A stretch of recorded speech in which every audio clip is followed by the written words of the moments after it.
इनको ये मेरा जूता देख रहे हो ना, ये जूता ऐसे लोगों के लिए हमारा दिखता है। और कहा तो मैं भी ब्राह्मण हूँ, तो आर्मी से लेकर पुलिस में सबसे ज्यादा अगर हष्ट पुष्ट कोई है तो यादव समाज के लोग हैं।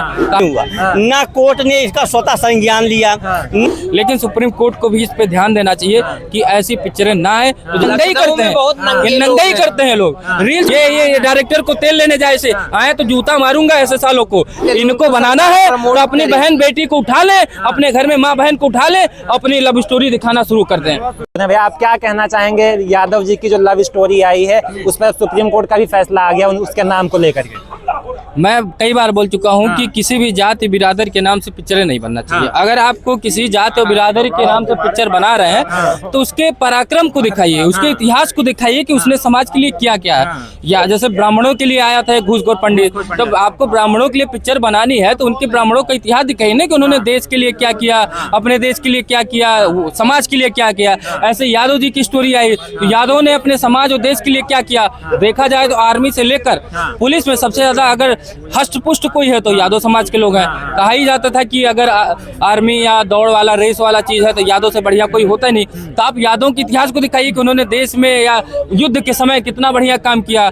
उन्होंने अगर एक तरफ ये भी कहा जाता था कि अगर जितने भी दुग्ध उत्पादन की चीजें होती हैं समाज में, जो पहुंच रही, जो दूध माटा घी खा रहे हैं लोग ना, वो यादव जी की देन होती थी। तो उस पर पिक्चर दिखाओ। और जो ये पिक्चर बनाए वहां से मृदुल तिवारी जी, वो किसी भी जात बिरादर के हों, उनको शर्म आनी चाहिए। अगर आपको स्टोरी दिखानी थी अपनी गर्लफ्रेंड की स्टोरी दिखा देते कि हम अपनी गर्लफ्रेंड के साथ पहली मुलाकात कब किए, पहली डेट कब किए, टेडी बियर से लेकर वैलेंटाइन डेट तक का अपना इतिहास दिखा दिए होते, तब समझ में आता है ये यादव जी कहाँ मिले थे भाई, जतिये कहाँ मिली थी।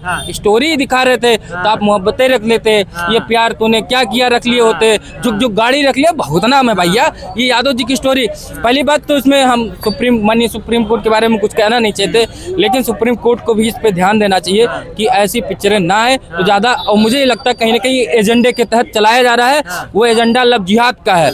जो एक सरकार इस मुद्दे को बहुत बड़ा करना चाहती है, कहीं ना कहीं यादव और मुस्लिम समाजवादी पार्टी को वोट देते हैं, इसलिए उनको लगता है कि यादव और मुस्लिम करके हिंदू समाज में एक वैमनस्यता पैदा करो ताकि जो इस समय विवाद चल रहा है उस पर कहीं ना कहीं रोकथाम लग सके। तो इसीलिए नहीं सरकार तत्काल रोक लगा देती, जैसे घूसखोर पंडित पे लगाई थी, वैसे यादव जी की लव स्टोरी। भाई नाम बदल लो, तुम दिखाओ उसको। या तो अगर इतना ही नाम था तो ये डायरेक्टर और निर्देशक को और ये क्या नाम अभिनेता और अभिनेत्री को अपनी लव स्टोरी दिखानी चाहिए थी। जैसे मैंने कहा ये अपनी लव स्टोरी दिखाए, फिल्म अभिनेता या करीना कपूर का दिखा दें, कैटरीना कैफ का दिखा दें, सलमान खान का दिखाएं, शाहरुख खान की स्टोरी दिखाएं।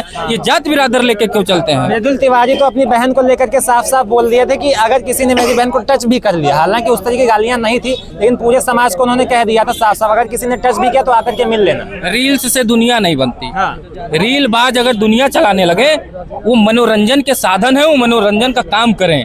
वो सोच रहे हैं कि हम फॉलोइंग बढ़ा लिए हैं तो हम समाज के ठेकेदार, हमारे लिए लोग खड़ा हो जाएगा। गलत के साथ कभी कोई नहीं खड़ा होता है। अगर ये इतने ही थे, बिग बॉस में गए थे तो विनर की ट्रॉफी लेके चले आए होते।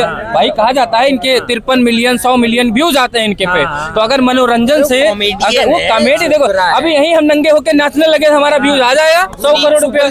तो नंगे नाचते परिवार को लेके अपने, तो नंगाई जब नंगाई पे उतर जाओगे ना तो अपने आप 100 मिलियन व्यूज आ जाएगा। तो नंगाई करते हैं, ये नंगाई करते हैं लोग। रील्स भी वायरल देखिए नंगाई पे होता है, जितना छोटा कपड़ा पहन के दिखाओगे उतना रील वायरल हो जाएगी। आजकल लड़के जो है अंडरवियर में रील्स बनाते हैं, देखो हम ये कंपनी के पहने साला बॉडी पहन दिखा के वायरल हो जाते हैं। तो इन सब चूतियों को ना, इन सब गधों को अगर इनको लगता है कि हम रीलबाज होके हम 100 मिलियन लेके आ रहे हैं और समाज के ठेकेदार बन जाएंगे, तो इनको ये मेरा जूता देख रहे हो ना, ये जूता ऐसे लोगों के लिए हमारा दिखता है। और कहा तो मैं भी ब्राह्मण हूँ। मृदुल तिवारी को ब्राह्मण जी जूता दिखा रहे नहीं, ये जो डायरेक्टर तिवारी नहीं है, डायरेक्टर तिवारी जाए तेल लेने, ठीक है, मैं तिवारी जात को नहीं बोल रहा हूँ। ये डायरेक्टर को तेल लेने जाए से आए तो जूता मारूंगा ऐसे सालों को कि तुम साले रील्स बाज बन के तुम समाज में वैमनस्यता पैदा कर रहे हो। वैमनस्यता पैदा करने वालों के साथ मैं कहता हूँ सरकार को भी इससे हस्तक्षेप करना चाहिए। ये ऐसी पिक्चरें नहीं आनी चाहिए। इनको बनाना है तो अपनी बहन बेटी को उठा ले, अपने घर में माँ बहन को उठा ले, अपनी लव स्टोरी दिखाना शुरू कर दें बस। जिंदगी समय आपका ये फिल्म वाला टॉपिक है ना, हाँ वो हम समझ रहे हैं। देखिए अब तो यही सीन हो गया ना कि फिल्म इंडस्ट्री भी राजनीतिक अड्डा बन चुकी है, ठीक है। बाकी फिल्म इंडस्ट्री में जितनी गंद है दुनिया को पता है। और आज इंडिया में कंटेंट के नाम पे क्या परोसा जा रहा है। पहली ही फिल्में वल्गर कंटेंट ज्यादा है। बल्गर तो छोड़िए भाई साहब, महाबल्गर। इवन ऐसे ऐसे कि आज हमारा क्या कहते हैं युवा कहाँ जा रहा है, वो अपनी ऊर्जा को कहाँ व्यस्त कर रहा है। तो ऐसे में तो समाज चल नहीं पाएगा।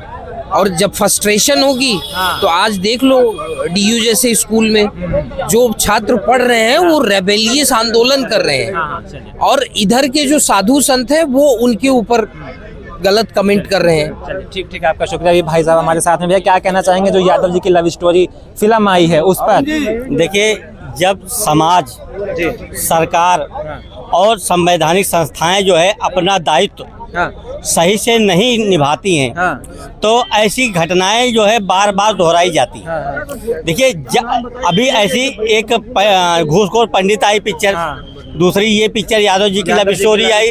ये एक सिलसिला शुरू हो गया, क्योंकि समाज में इसका प्रतिकार जो है जिस रूप में होना चाहिए उस तरीके से नहीं हुआ।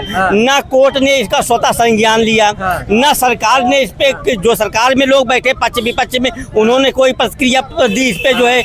जब तक जो है समाज, सरकार ये सब जो है मिल करके जो है ऐसी चीजों का प्रतिकार नहीं करेंगी, ऐसे कड़े कानून नहीं बनाएंगी कि जो लोग समाज को, देश को तोड़ने के लिए जो है वो इस तरीके के काम करते हैं। देखिए, समाज जब संगठित होता है, एक उत्तम समाज ही उत्तम राष्ट्र का निर्माण कर सकता है। समाज संगठित होगा, शिक्षित होगा, सक्रिय होगा, संवेदनशील होगा, संस्कारवान, चरित्रवान होगा, उद्यमशील होगा और सतत प्रयत्नशील होगा, तब जा करके देश की शक्ति बनती है। चलिए, आपका बहुत बहुत शुक्रिया। तो यहाँ पर तमाम सारे लोग थे जिनसे हमने यादव जी की लव स्टोरी जो पूरी फिल्म है उस पर हमने चर्चा की। लोगों ने अपनी अपनी राय रखी है कि फिल्म को आना चाहिए या फिर नहीं आना चाहिए। वैसे तो जितने भी लोग मिले सब लोगों ने इस फिल्म का विरोध भी किया है। आप इस पूरे मुद्दे पर क्या सोचते हैं, अपनी राय कमेंट बॉक्स में दीजिएगा। फिलहाल के लिए इतना ही, नमस्कार।